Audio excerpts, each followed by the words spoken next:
2024 के लिए ICSE chemistry का जो पेपर होगा काफी बदला होगा इन द कंटेक्स्ट कि ओवरऑल साइंस के पेपर में तीनों पेपर के मार्क्स ऐड कर दिए जाएंगे, लेकिन जो केमिस्ट्री का 80 मार्क्स का पेपर है इसमें इस बार 10 चैप्टर्स में से सीआईएसई ने जो सिलेबस में दिया है प्रोविजन किया है कि मेनली 6 चैप्टर रहेंगे।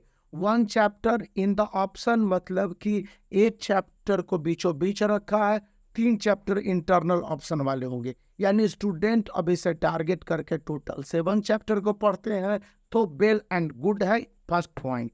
सेकेंड है कि स्टूडेंट को अप्रोच टू पीरियोडिक जो क्लासिफिकेशंस है और प्रत्येक चैप्टर में देखने होंगे कि उसके इम्पॉर्टेंट फैक्ट्स क्या है, ईयर क्या है, थ्योरी क्या है और थ्योरी से रिलेटेड स्टेटमेंट क्या है। सभी चैप्टर के इम्पॉर्टेंट हैं और डायगोनल रिलेशनशिप यदि आप देख लेते हैं तो प्रत्येक चैप्टर से आपको बेनिफिट मिलने ही मिलने हैं।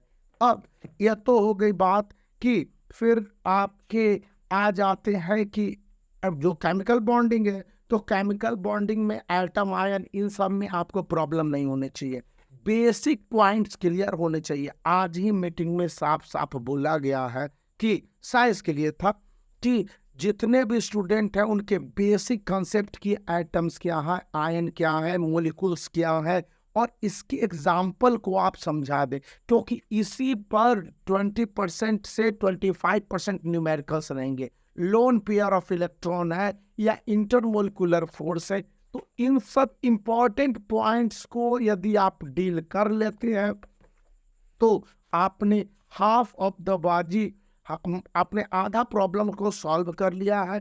फिर यदि आप एसिड बेस एंड सॉल्ट होते हैं तो एसिड, फिर बेस, या फिर general properties of acid, general properties of base, और उसके बाद से neutralisation, alkynes, new concept of acid and bases, pH solutions, salt, ये सब है। एनालिटिकल केमिस्ट्री में आपको 6 पार्ट में पढ़ने होंगे, क्योंकि इस बार एनालिटिकल केमिस्ट्री को जिस तरह से रखा गया है कि ऑब्जेक्टिव और सब्जेक्टिव दोनों तरह के क्वेश्चन इस चैप्टर से पूछे जाएंगे। तो अब 6 चैप्टर हो सकते हैं कि एक कैटायन प्रेजेंट है, सॉल्ट विथ कलर है, फिर effect of sodium hydroxide solution है, रिएक्शन है, फिर रिडक्शन है, या रिएक्शन के साथ साथ इफेक्ट ऑफ अमोनियम हाइड्रोक्साइड का है। ये जो 5 पॉइंट आपको दिख रहे हैं ये करने ही करने हैं और इसके आधार पर आगे आप बढ़ेंगे। फिर मोल कंसेप्ट एंड स्टीरियोकेमिस्ट्री में आपके जो इंपॉर्टेंट पॉइंट्स स्क्रीन पर दिख रहे हैं इससे ज्यादा नहीं होंगे।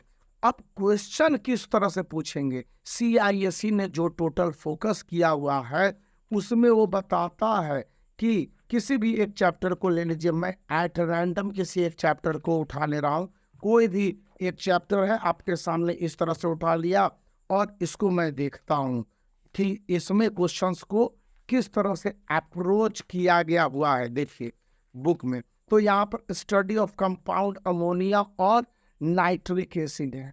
तो यहाँ पर जो पढ़ने के तरीके हैं कि चैप्टर के इंपॉर्टेंट पॉइंट्स को आप अच्छी तरह से समझ लेते हो और इसके बाद मल्टीपल चॉइस क्वेश्चन बनाने के लिए जाते हो तो उसमें जो केस बेस्ड क्वेश्चन होंगे या फिर जो एसर्शन एंड रीजन टाइप के क्वेश्चन होंगे या फिर आपके एनालिटिकल थिंकिंग वाले क्वेश्चंस यहाँ पर दे दिए गए हैं तो वे होंगे, उसको आप सॉल्व करते समय उसके कंसेप्ट को अच्छी तरह से समझ लेंगे।